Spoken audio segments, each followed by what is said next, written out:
ಮನಸ್ಸಿನ ಕಣ್ಣು ಎಲ್ಲರಿಗಿಂತ ಹೆಚ್ಚು ದೂರ ನೋಡುತ್ತದೆ. ದೃಢ ನಂಬಿಕೆ ಮತ್ತು ಪರಿಶ್ರಮದಿಂದ ಏನನ್ನಾದರೂ ಸಾಧಿಸಬಹುದು ಎಂಬುದಕ್ಕೆ ಈ ಪ್ರತಿಭೆಯೇ ಸಾಕ್ಷಿ. ಕಣ್ಣಿಲ್ಲದಿರುವುದು ಇವರ ಸಾಮರ್ಥ್ಯಕ್ಕೆ ಎಂದು ಅಡ್ಡಿಯಾಗಲೇ ಇಲ್ಲ. ಇವರು ಶ್ರೀಯುತ ಅನಿಲ್ ಕುಮಾರ್ ಎನ್. ಹುಟ್ಟಿದ್ದು ಜನವರಿ 18, 1987 ಬೀರಿಂದ ಗ್ರಾಮ, ಕೋಲಾರ ಜಿಲ್ಲೆಯಲ್ಲಿ. ಇವರ ತಂದೆ ಕೃಷಿಕರು. 3ನೇ ತರಗತಿಯಲ್ಲಿದ್ದಾಗ ಇವರ ದೃಷ್ಟಿಯಲ್ಲಿ ದೋಷವಿದೆ ಎಂದು ಇವರ ಗುರುಗಳು ಗಮನಿಸಿದರು. 1997ರಲ್ಲಿ 10ರ ಹರೆಯದಲ್ಲಿದ್ದಾಗ ಇವರ ಪೋಷಕರು ಬೆಂಗಳೂರಿನ ಶ್ರೀ ರಮಣ ಮಹರ್ಷಿ ಅಂಧ ಮಕ್ಕಳ ಶಾಲೆಗೆ ಇವರನ್ನು ಸೇರಿಸಿದರು. ಅದೇ ಶಾಲೆಯಲ್ಲಿ ಇವರ ವಿದ್ಯಾಭ್ಯಾಸ ಹಾಗೂ ಸಹಪಠ್ಯ ಚಟುವಟಿಕೆಗಳನ್ನು ಕಲಿಯಲು ಆರಂಭಿಸಿದರು. ಅದರಲ್ಲಿ ಶಾಸ್ತ್ರೀಯ ನೃತ್ಯದ ಕಲಿಕೆಯೂ ಒಂದು. ವಿದ್ಯಾಭ್ಯಾಸದಲ್ಲೂ ಸಹ ಇವರು ಉತ್ತಮ ವಿದ್ಯಾರ್ಥಿಯಾಗಿದ್ದರು. 10ನೇ ತರಗತಿಯಲ್ಲಿ ಪ್ರಥಮ, 2ನೇ PUCಯಲ್ಲಿ ಡಿಸ್ಟಿಂಕ್ಷನ್, BCom ಪದವಿಯಲ್ಲಿ ಪ್ರಥಮ ದರ್ಜೆಯನ್ನು ಪಡೆದಿದ್ದಾರೆ. ಹಾಗೂ ಅನೇಕ ಕಂಪ್ಯೂಟರ್ ತರಬೇತಿಗಳನ್ನು ಕೂಡ ಕಲಿತಿದ್ದಾರೆ. 2012ರಲ್ಲಿ ಸ್ಟೇಟ್ ಬ್ಯಾಂಕ್ ಆಫ್ ಮೈಸೂರಿನಲ್ಲಿ ಕ್ಲರ್ಕ್ ಆಗಿ ಕೆಲಸ.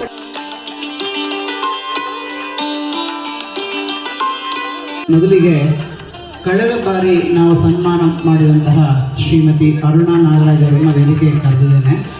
ಅವರು ಈ ಬಾರಿಯ ಸನ್ಮಾನಿತರನ್ನು ಪೇಟದ ಮೂಲಕ ಅಲಂಕರಿಸಬೇಕಂತ ಕೇಳಿಕೊಳ್ಳಿ.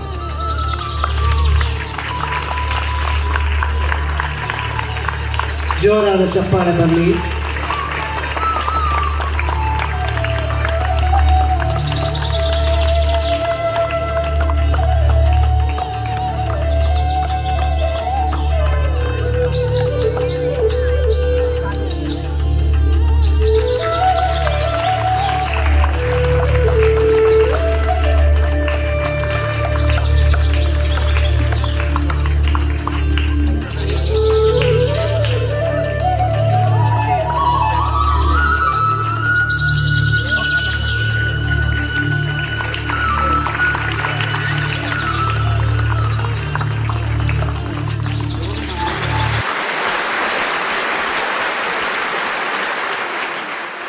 ನಮಸ್ಕಾರಗಳು. ಮೊದಲಿಗೆ ಇಲ್ಲಿರುವ ಎಲ್ಲ ಹಿರಿಯರು ಮತ್ತು ಕಿರಿಯರಿಗೆ ನನ್ನ ವಂದನೆಗಳು. ನನ್ನ ಜೀವನ ಅಷ್ಟು ಈಸಿಯಾಗಿ ಆಗಲಿಲ್ಲ.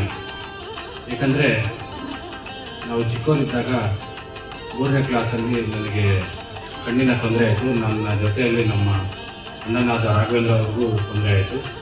ಆಗ ಹಿರಿಯರು ಗುರುತಿಸಿ ಬೆಂಗಳೂರಿಗೆ ಅಂತರ ಶಾಲೆ ಶ್ರೀ ರಮಣ ಮಹರ್ಷಿ ಅಂತರ ಶಾಲೆಗೆ ಸೇರಿಸಿ ನಮ್ಮ ಜೀವನ ಉದ್ಧಾರ ಆಗೋ ರೀತಿಯಲ್ಲಿ ನೋಡಿಕೊಂಡು ಆ ಶಾಲೆ ತುಂಬಾ ಕಲಿಸ್ತು ನಮಗೆ. ಎಲ್ಲರೂ ಹೇಳಿದ ಹಾಗೆ ಕ್ಲಾಸಿಕಲ್ ಡ್ಯಾನ್ಸ್ ಕಲಿತೆ. ಹಾಗೆ ಚದುರಂಗ ಆಟವನ್ನು ಕಲಿತು ಥ್ರೂಔಟ್ ನಮ್ಮ ಭಾರತೀಯ ಎಲ್ಲ ರಾಜ್ಯಗಳಲ್ಲೂ ಪ್ರವೇಶ ಮಾಡಿ ಮತ್ತು ಅಬ್ರಾಡ್ಗೆಲ್ಲ ಹೋಗಿ ಪರ್ಫಾರ್ಮೆನ್ಸ್ ಕೊಟ್ಟು ಬಂದಿದ್ದೇನೆ. ಇದಕ್ಕೆ ನನ್ನ ತಂದೆ ಮತ್ತು ತಾಯಿ ಆಶೀರ್ವಾದ ಮತ್ತು ಭಗವಂತನ ಆಶೀರ್ವಾದ ಹಾಗೂ ನನ್ನ ಗುರುಗಳಾದ ಶ್ರೀ ಸ್ವರೂಪ ಲಕ್ಷ್ಮಿಯವರಿಗೆ ಧನ್ಯವಾದ ಹೇಳಲು ಇಚ್ಛೆಪಡುತ್ತೇನೆ. ಈಗ ನನಗೆ ಶಕ್ತಿ ಅಂದರೆ ನನ್ನ ಧರ್ಮಪತ್ನಿ ಮೇಘನಾ ಮತ್ತು ನನ್ನ ಮಗಳಾದ ಶ್ರೀ ದಿಶಾ ಅನಿಲ್ ಕುಮಾರ್ ಅವರ ಜೊತೆ ಸುಖವಾಗಿ ಚೆನ್ನಾಗಿ ಇದ್ದೀನಿ ಅಂತ ಹೇಳೋಕ್ಕೆ ತುಂಬ ಖುಷಿ ಆಗುತ್ತೆ.